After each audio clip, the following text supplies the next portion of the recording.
Hello everyone, welcome back to Money Matters. बात करेंगे आज हेलेनबा इंडस्ट्रीज लिमिटेड के ऊपर। कंपनी में मेरा इन्वेस्टमेंट है। जुलाई अगस्त के अंदर हमने इस कंपनी में इन्वेस्टमेंट किया था। यहाँ कहीं प्राइस के आसपास 360 के आसपास से मेरा इन्वेस्टमेंट है। और हमने बात करी थी सितंबर में भी कंपनी की इन वीडियोस के अंदर और डिसाइड किया था कि कंपनी में अभी मैं इन्वेस्ट कर रहा हूं। आने वाले समय में इसमें स्विंग भी एक्टिव होगा और एक अच्छा मूव देखने को मिल सकता है। जनवरी 2024 के लगभग का हमने कुछ जो डाटा है वो लास्ट वीडियो में डिस्कस किया था कि जनवरी 2024 के आसपास मूव स्टार्ट हो सकता है। राइट नाउ अगर हम देखें तो अब जनवरी 2024 आने वाली है, तो अब देखते हैं कि मूव आ सकता है क्या। स्टॉक का कंसोलिडेशन हमें दिख रहा है। फंडामेंटली कंपनी कैसी है वो मैं ऑलरेडी 2 वीडियोस में बता चुका हूं। अगर आपने वो वीडियोस नहीं देखे, डिस्क्रिप्शन में लिंक मिल जाएगा, वो देख लीजिएगा। इस वीडियो में टेक्निकल डिस्कशन होने वाला है और इस चैनल पे उन्हीं स्टॉक्स पे बात होती है जिन पे आपका कमेंट हो, आपके क्वेश्चंस हो। पहले आप ही लोगों ने ये स्टॉक के बारे में पूछा था कि काफी गिर गया, बताइए क्या करना है। तब मैंने बताया कि मैं भी इन्वेस्ट कर रहा हूं, यहां पर किया है 360 के पास। और इस चैनल पे आपके ही बताए हुए, आपके ही कमेंट किए हुए स्टॉक पे वीडियो आता है। तो आपका भी किसी स्टॉक के रिगार्डिंग कमेंट है, बॉक्स में बताइए, कमेंट बॉक्स में किस स्टॉक पे अगला वीडियो चाहिए। कोशिश होगी जल्दी से जल्दी उसका नंबर लग जाए।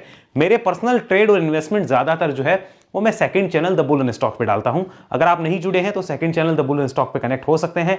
इस चैनल का लिंक और जो भी डाटा है वो आपको चैनल के डिस्क्रिप्शन में मिल जाएगा। अब करते हैं इस वीडियो की शुरुआत। ध्यान रखिएगा, जो भी हम यहां पर डिस्कशन करेंगे ये सिर्फ एक एजुकेशनल डिस्कशन है। इसमें किसी भी टाइप से बाय सेल होल्ड की रिकमेंडेशन ना मानिएगा। अपना रिस्क खुद डिसाइड करिएगा, अपने रिवॉर्ड को खुद समझिएगा और अपने एडवाइजर से कंसल्ट करिए, वरना अपने हिसाब से आप काम कर सकते हैं। करते हैं इस वीडियो की शुरुआत। पहली बार रेड कैंडल के हाई पे क्लोज आई। लास्ट वीडियो मैंने बेसिस बताया भी था कि I think the bottom is done now. Bottom done हो चुका है यहां पर और एक कंपनी बता रही है। इसके चांसेस है, प्रोबेबिलिटी है, संभावना है, गारंटी नहीं है। ध्यान से सुन लेना। तो ये चीज हुई कि यहां पे बॉटम डन हो चुका है, मुझे ऐसा लगता है। और यहां से अभी स्टॉक जो है एक अनएक्सपेक्टेड तेजी वाले लेवल जो है उनकी हम अपेक्षा ना करें और एक छोटी तेजी के लेवल की अपेक्षा करें तो वो आपको 415 के ऊपर देखने को मिल सकते हैं। लास्ट वीडियो में हमने बात करी थी। अभी 395 के आसपास स्टॉक चल रहा है। अभी देखते हैं कि क्या हो सकता है। और जब आज वाकई में एक अपॉर्चुनिटी बन रही है, एक यहां पे सेटअप बन रहा है कि स्टॉक के लिए एक्यूमुलेशन का जोन है, यहां पर जो लेकर बैठता है 2-3 साल के लिए उसको अपॉर्चुनिटी मिलेगी, तो कोई नहीं देखेगा, कोई नहीं सुनना चाहेगा। तो ये सुना हमने पिछला वीडियो की आखिर बात हुई क्या थी। और अब देखते हैं कि आज की डेट में सिनेरियो क्या है। जैसा कि आपको इसको कंपनी का आपको डाटा दिख रहा है, इस कंपनी का जो डाटा है वो क्लियरली एक बात बोल रहा है। This is the weekly chart और वीकली चार्ट पे देखिए, this is a big consolidation. ये हर वीक की एक कैंडल है और यहाँ पे क्या हो रहा है, बड़ा कंसोलिडेशन हो रहा है। देखिए कंपनी लिस्ट हुई थी 600, कंपनी का आईपीओ आया था 650 के आसपास, लिस्ट होती है 900 रुपए के आसपास, 50% का गेन था। उसके बाद से डाउन साइड ही डाउन साइड कंपनी में देखने को मिली। अगेन यहां आता है, यहां पे देखो सेलिंग प्रेशर जो पूरा एब्जॉर्ब हो रहा है। यहीं पर हमने इसमें पैसे लगाने स्टार्ट किए कि अब थोड़े बहुत इसको लेना शुरू करेंगे, क्योंकि मुझे लगता है कि 2-2.5 साल के अंदर कंपनी जो है यहां से 50 से 100% का रिटर्न जो वो दे सकती है। इसलिए मैंने इसमें 360 के आसपास पैसा लगाया है। तो ये हमारा प्लानिंग था। अब जो हमें दिख रहा है कि यहाँ पे सेलिंग प्रेशर एब्जॉर्ब हो रहा है, बार बार इन लेवल को काटने की जो तैयारियां हैं वो हो रही है। लास्ट वीडियो में हमने बात करी थी कि ₹415 के ऊपर आएगा तो यहां पर हमारे पास में इंडिकेशन होंगे एक स्विंग ट्रेड के, लेकिन वो लेवल अब चेंज हो चुका है। आज की वीडियो में आपको पता चलेगा वो लेवल कम हो चुका है, इतना ज्यादा नहीं है, अब कम हो गया है। तो वीकली चार्ट को अगर हम देखते हैं तो यहां पर कंप्लीट इसके डाटा को अगर आप समझे फिर से तो पता चलेगा कंसोलिडेशन के बाद निकलने की तैयारी है। यानी वीकली चार्ट क्या होने जा रहा है, बुलिश होने जा रहा है। क्या अभी क्या है, अभी राइट नाउ क्या है, वीकली चार्ट बुलिश है क्या, नहीं। अभी क्या है, अभी this is sideways to bullish. अभी क्या है, साइडवेज टू बुलिश हो रहा है। अभी पूरे बुलिश नहीं है, बुलिश होने जा रहा है। तो इसका हमें ध्यान रखना होगा। करेक्शन कितना आ गया, 72% टूटा। हम कब ले रहे हैं, स्टॉक 72% टूटने के बाद थोड़ा रिकवर किया है, यहां पे हमने लिया है। इधर हमने ऑलरेडी क्वांटिटी भर ली है। अब हम इसके अंदर बैठे हैं और 50 से 100% अपसाइड का वेट कर रहे हैं इन्वेस्टमेंट वाले। लेकिन हम केस स्टडी के लिए ये भी देखते हैं कि जो ऊपर से लेके बैठे हैं उनकी साइकोलॉजी क्या हो सकती है। कहीं हम फंस गए किसी कंपनी में तो क्या करना है। हम ये भी देखेंगे कि यहां फ्रेश इन्वेस्टमेंट अभी कर सकते हैं क्या, या फिर स्विंग ट्रेडिंग अभी कर सकते हैं क्या। तो सारा डाटा हम एनालाइज करने वाले हैं। करते हैं अब इसकी वापस शुरुआत। वीकली चार्ट हमें क्लियर दिख रहा है कि साइडवेज टू बुलिश होने जा रहा है, ये हमें पता चल गया है। और यहां पर अब जो रेजिस्टेंस आ रहा है वो आ रहा है करीब 402 रुपए के आसपास। देखिए अब आपको 415 वाला नहीं, 402, इसका ध्यान रखिए। 402 के आसपास से ऊपर निकलता है तो भी यहां पे स्विंग एक्टिवेट हो सकता है, इसको हम अभी समझेंगे। तो ये हमें ध्यान रखना है। आगे चलते हैं, हम कन्वर्ट करते हैं मंथली चार्ट पे। और ये जो गिरावट का डाटा है इसको एक बार थोड़ा सा टाटा कर देते हैं। डाटा को कर दिया टाटा। यहां पे आइए, ये जो आपको दिख रही है डाटा, तो अगर इसका कंसोलिडेशन भी आप देखने जाएं, वीकली चार्ट से अलावा मंथली चार्ट पे तो भी देखिए कितने महीने का कंसोलिडेशन है, करीब 8-10 महीने का कंसोलिडेशन है। और बार बार देखिए यहाँ पे बुल और बेयर की अच्छी लड़ाइयां हुई है 3 महीने। बुल और बेयर ने ट्राई किया है एक डायरेक्शन देने का, लेकिन देखो 3 महीने से डायरेक्शन नहीं मिल पा रहा था, इसीलिए दोजी कैंडल्स बन रही थी। चौथे महीने बुल्स ने आके बोला कि अपना राज चलेगा, तुम्हारा नहीं चलेगा। तो बुल्स बोल रहे हैं कि हम इसको खींचने की तैयारी कर रहे हैं, और बुल्स इसको आने वाले 4-6 महीने में अच्छा तेजी बनाने के इंडिकेशन दे रहे हैं। लेकिन क्या इसकी गारंटी है? गारंटी स्टॉक मार्केट में नहीं होती है, ध्यान रखिएगा। यहां पर स्टॉक के लिए इंपॉर्टेंट लेवल लोअर साइड में कौन सा हो जाएगा? लोअर साइड में ये जो लेवल है ये इंपॉर्टेंट रहेगा। अब ये लेवल कितना है, चलिए इसको मार्क करके देखते हैं। अप्रोक्सीमेट 340 के आसपास। अगर स्टॉक अब 340 के नीचे आता है तो वापस बेयर्स की ग्रिप क्या हो जाएगी? स्ट्रॉन्ग हो जाएगी। तो हम यहाँ पे क्या लिखेंगे? Below rupees 340, below rupees 340 bears की जो ग्रिप है वो बन जाएगी, बेयर्स ग्रिप बन जाएगी। चलिए यहाँ पे लिख देते हैं बन जाएगी, ये आपको पता होना चाहिए। इसको आप में ध्यान में ले सकते हैं 340 के नीचे। लेकिन 340 के ऊपर जब तक का मंथली चार्ट क्या है? मंथली चार्ट है sideways to bullish, sideways to bullish, इसका भी हमें पता होना चाहिए। यानी फिलहाल बेरिशनेस का कोई सवाल है नहीं है, क्योंकि ऑलरेडी हो चुका है। कंसोलिडेशन के बाद ऊपर जाने के चांस है। इसका पूरा डाटा पीछे से समझो। देखो यहाँ पे कंसोलिडेशन होता है, ब्रेकडाउन हुआ, अगेन एक कंसोलिडेशन होता है, अगेन ब्रेकडाउन हुआ, अगेन एक कंसोलिडेशन होता है, अगेन एक ब्रेकडाउन हुआ, अगेन एक कंसोलिडेशन होता है, अगेन एक ब्रेकआउट हुआ, अगेन एक कंसोलिडेशन हो रहा है और अगेन ब्रेकआउट। जिस हिसाब से नीचे आया था उसी हिसाब से ऊपर जाने की तैयारियां है कि नहीं है, कमेंट में आप मुझे बता सकते हैं। तो ये चार्ट हमें नजर आया। अब इसी को कन्वर्ट करके देखते हैं डेली चार्ट में। बात करते हैं डेली क्या बोल रहा है। भाई वीकली और मंथली तो बुलिश है, डेली महाराज क्या बोलते हैं? So this is the daily chart, and यहां पर आपको दिख रही होगी एक ब्लू लाइन जो कि हमारा 200 दिन का मूविंग एवरेज है। इसको ध्यान से देखिए, यहां से ये स्टॉक जो है इन लाइन के नीचे चल रहा है, और अभी क्या आ गया? जनवरी 2024 आने वाला है, Jan 24 आने वाला है। ये लाइन कब आई थी इन लेवल्स के आसपास? ये आई थी Jan 2022, 2 साल बाद में, 2 ईयर बाद एक बड़ा ब्रेकआउट 200 मूविंग एवरेज का स्टॉक करने जा रहा है। अब भी अगर हम नहीं समझेंगे तो कब समझेंगे कि स्टॉक को इंडिकेशन आने पे लिया जाता है? कोई भी स्टॉक आईपीओ में लिस्ट हुआ है ले क्या? इसमें क्या लगता है? अभी इरेडा के अंदर और ये टाटा टेक्नोलॉजी के अंदर, या फिर कोई दूसरा कंपनी जो अभी रिसेंट आईपीओ, गांधार ऑयल हो गया, अभी रिसेंट में आइनॉक्स वाइनॉक्स हुए। अरे आईपीओ में अलॉटमेंट मिला है, लिस्टिंग पे बेचो ना, और अगर 5 साल रखना तो रखो। उसको खरीदा नहीं जाता हाथों हाथ, पहले बुल और बेयर्स को लड़ने तो दो। आप सोच रहे हो हर कंपनी डीमार्ट होगी, नहीं होगी। 100 में से 90 कंपनियां आईपीओ में लिस्टिंग के बाद में अपने आईपीओ प्राइस पे साल 2 साल में वापस आ जाती है।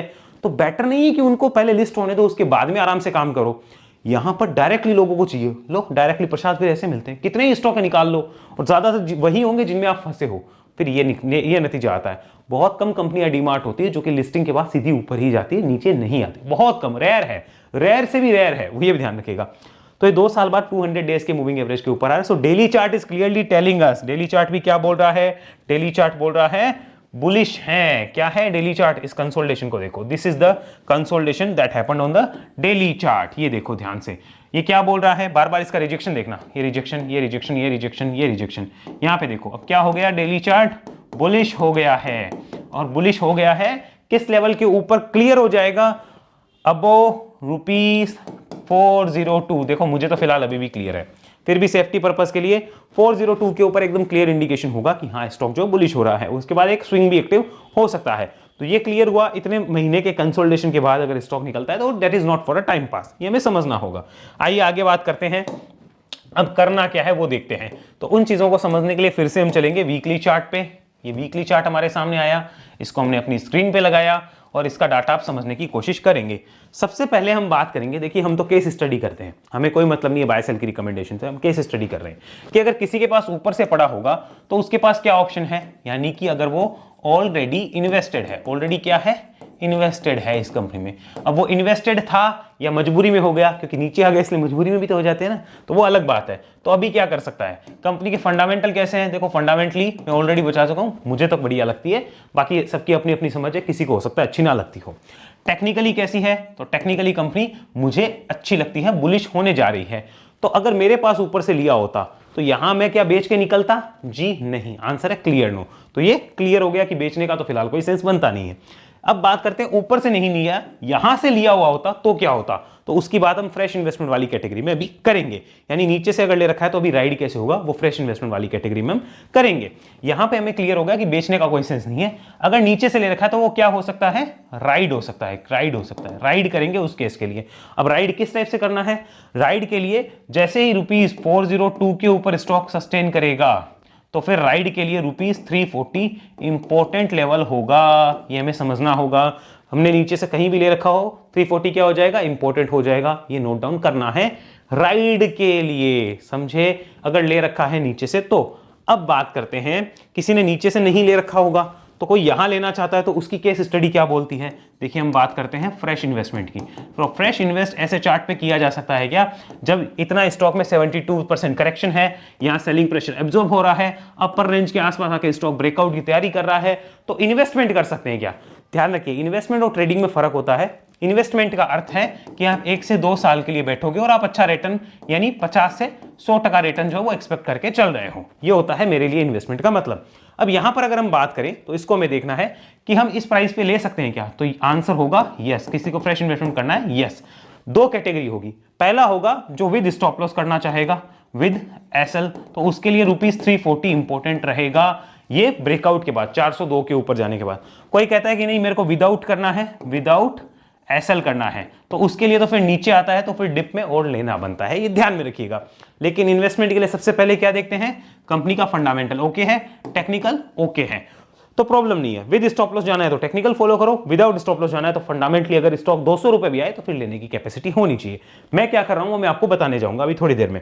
फिर बात करते हैं यहां पर कोई स्विंग ट्रेडिंग बन रही है क्या, is there any swing trade, यहां पे हमें ये भी देखना होगा कोई स्विंग ट्रेड है, आंसर इज यस, ₹402 के अबो। कब है, 402 के अबो सस्टेन करने पे, ऐसा नहीं गया और ले लिया, बाकी अपनी अपनी मर्जी है भाई, रिस्क है तो कर सकते हैं काम। 402 के ऊपर स्विंग ट्रेडिंग वाले भी एक्टिवेट होंगे बुल्स, तो हमें ट्रेड लेनी है क्या ना, आपको एडवाइजर से पूछना है या अपनी बुद्धि लगानी है, कैपिटल आपकी, पैसा आपका, लॉस आपका, तो 402 के ऊपर एक्टिवेट हो जाएगा। उस केस में इंपॉर्टेंट लेवल क्या रहेगा, इंपॉर्टेंट रहेगा ₹340। अब 340 हो गया है हमारा बेस लेवल, ये बेस लेवल हो गया है, इसके नीचे आया तो खत्म, tata bye bye goodbye गया, ये ध्यान में रखिएगा। 340 के नीचे तो बिलो 340 खराब हो जाएगा, तब तक बढ़िया है। अच्छा 402 के ऊपर जाता है तो स्विंग में क्या लेवल होंगे, ₹430, ₹460, ₹490, सिंपल। इसको नोटेड डाउन करना है, वो नोटेड डाउन कर सकते हैं। इस स्विंग वाले लेवल खुलेंगे और उसके लिए राइड करना है, वो राइड वाले ध्यान में रखेंगे, तो ये इंपॉर्टेंट लेवल जिसको माइंड में लेने वो ले सकते हैं। तो ये आपके सामने हुआ यहाँ पर स्विंग का डाटा। अभी मैंने कह रहा हूं कि इसका स्क्रीनशॉट ले लो, अभी नहीं देखेंगे। जैसे IEX में हुआ है, IEX जो बताया था कि भाई 128 के ऊपर मैं ले रहा हूं, 143 के ऊपर वो बनेगा स्विंग, 152, 164 और 175 के स्विंग बनेंगे। आज 175 के पास आ गया, अब ले लूं क्या, अब क्या ले ले भाई, अब तो तालियां बजाओ कि चलो बहुत बढ़िया हो गया काम कंप्लीट, अब लेने का कोई फायदा नहीं होगा, स्विंग कंप्लीट हो चुका है, ये ध्यान में रखिए। बाद में भी कोई लेता है तो वो इन्वेस्टमेंट के लिए तो हमेशा बढ़िया ही रहता है जैसे हमने लिया, लेकिन जिस प्राइस पे मैंने लिया है उसके 30-40% आपको ऊपर मैं तो वही नहीं बोलूंगा, बाकी अपनी अपनी समझ है। ये क्लियर हुआ यहाँ पे स्विंग वाला। मैं क्या कर रहा हूं आपको बताना चाहूंगा। मेरा इस कंपनी में 366 का 60 के आसपास का कोई इन्वेस्टमेंट है, 366 का एवरेज प्राइस होगा, वहां से इन्वेस्टमेंट है। अब मैं यहाँ पे स्टॉप लॉस के साथ काम करूंगा। मेरा एसएल यहाँ पे रहेगा, माई एसएल मैं लिख देता हूँ, माई एसएल ₹340। इसके नीचे अगर क्लोज करता है तो क्लोजिंग बेसिस मैं अपनी पोजीशन एग्जिट करूंगा, 10% के आसपास का नुकसान होगा, मंजूर है, जो होगी देखी जाएगी। तो ये मेरा रहने वाला है, 366 से मेरा 10% के आसपास का नुकसान है, ज़्यादा नुकसान भी नहीं होगा, तो ये क्लियर रहने वाला है। अब मैं क्यों बैठ रहा हूँ इसके लिए मैं आपको बताता हूँ। मेरा इसमें विजन अभी भी 1 से 2 साल का है और मैं मिनिमम बैठूंगा 540 पे। 540 आएगा तो हो सकता है मैं 50% या 40% क्वांटिटी को बेचूंगा 540 के आसपास तक, क्योंकि तब तक मुझे लगभग 40-50% का प्रॉफिट हो चुका होगा, तब मैं बेचूंगा। उससे पहले मेरा कोई इरादा नहीं है, पेशेंस 1 से 2 साल का पूरा है, देखी जाएगी, उसके पास बेचेंगे। और बाकी रिमेनिंग के लिए जो मेरा रेंज है वो 800 से 900 का है इन नेक्स्ट 1 to 2 ईयर्स, तो वो होगा। तो क्या ये सीधा ऊपर जाएगा, नहीं जाएगा, फिर नीचे गिरेगा, फिर ऊपर आएगा, फिर नीचे गिरेगा, फिर ऊपर आएगा। तो कौन होल्ड कर सकता है, जिसका विजन क्लियर है कि मेरा विजन क्लियर है वो होल्ड कर सकता है। बाकी स्विंग करो, ले दो, खत्म करो, सीधी बात है। मार्केट में 2 ही थ्योरी चलती है, जो खा लिया वो अपना है, यानी स्विंग कर ली, प्रॉफिट बुक कर लिया वो अपना है, या फिर दूसरे तरीके से चलो कि रखना है तो रखना है। 2 ही थ्योरी चलती है, खा पी लिया वो अपना है, बाकी सब सपना है, या चलो दूसरे तरीके से रखना है तो रखना है। अब चॉइस आपकी, आपको कौन सा तरीका पसंद है। तो ये क्लियर हुआ।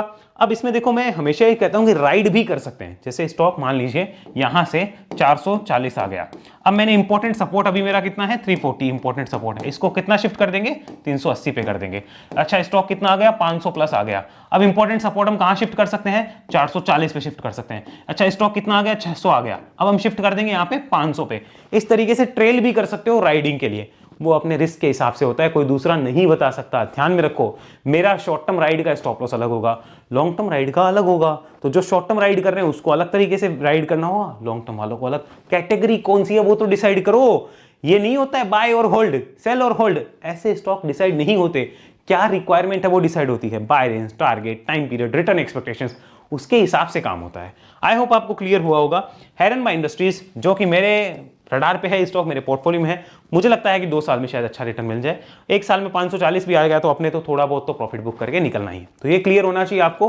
क्लियर डिस्क्लोजर, फिर से रिकमेंडेशन नहीं है, अपना रिसर्च करना, अपनी एनालिसिस करना और उसके बाद कोई काम करना। ऐसी एनालिसिस अगर आप मुझसे सीखना चाहते हैं, वेब एनालिसिस में आइए, जो मेरा ट्रेनिंग प्रोग्राम है 1 to 1, जहां एक समय में मैं सिर्फ एक इंसान को सिखाता हूं। अगर आप कनेक्ट होना चाहते हैं, कनेक्ट हो सकते हैं, इस नंबर पे कॉल कर सकते हैं या व्हाट्सअप करके अपना कॉल शेड्यूल मेरे साथ करवा सकते हैं। हमारी टीम आपका कॉल अटेंड कर सकती है या व्हाट्सअप पे वो आपको रिप्लाई दे देगी। और मेरे साथ अगर कॉल शेड्यूल करवाना है तो आप व्हाट्सअप कर सकते हैं कि कैसे होता है, क्या होता है, वो सारी डिटेल आपको मिल जाएगी। बाकी किसी भी जानकारी को अगर देखना हो तो एक बार डिस्क्रिप्शन आप जरूर पढ़िए। चैनल से अगर जुड़ना चाहते हैं तो चैनल की डायमंड मेंबरशिप लेकर आप हमारे व्हाट्सएप ग्रुप के पार्ट बन सकते हैं, जहां आप मेरे साथ लाइव चैट कर सकते हो दिन में 2 घंटे, जहां पे हम बात करते हैं कि कौन से चार्ट अच्छे लग रहे हैं, कौन से नहीं। मैं चार्ट के ऊपर सिर्फ आपके क्वेश्चन का व्यू देता हूं कि इस चार्ट पे ये व्यू निकल के आ रहा है। कोई रिकमेंडेशन ध्यान रखिए हम नहीं देते हैं और ना हमें शौक है, हम चार्ट के सपोर्ट रेजिस्टेंस सिर्फ आपको बता सकते हैं। ऐसे ही अगर आप हमारे एसटीपी चार्ट स्कैनर से जुड़ना चाहते हो, जहां पे हम इंपॉर्टेंट ब्रेकआउट या रिवर्सल चार्ट ढूंढकर आप लोगों के सामने प्रेजेंट करते हैं, अब उस पर बाय सेल करना नहीं करना वो आपकी इच्छा होती है, हम सिर्फ चार्ट लाने का काम करते हैं। तो अगर चार्ट की थोड़ी बहुत समझ हो, आप एसटीपी चार्ट स्कैनर को भी ज्वाइन कर सकते हैं। और सिर्फ आप अगर क्वेश्चन पूछना चाहते हैं तो उसके लिए डायमंड मेंबरशिप को आप ज्वाइन करिए। वेब एनालिसिस के रिगार्डिंग कोई भी जानकारी चाहिए तो आप इस नंबर पर संपर्क कर सकते हैं। अगले वीडियो मिलते हैं, तब तक के लिए धन्यवाद। जय हिंद, जय भारत।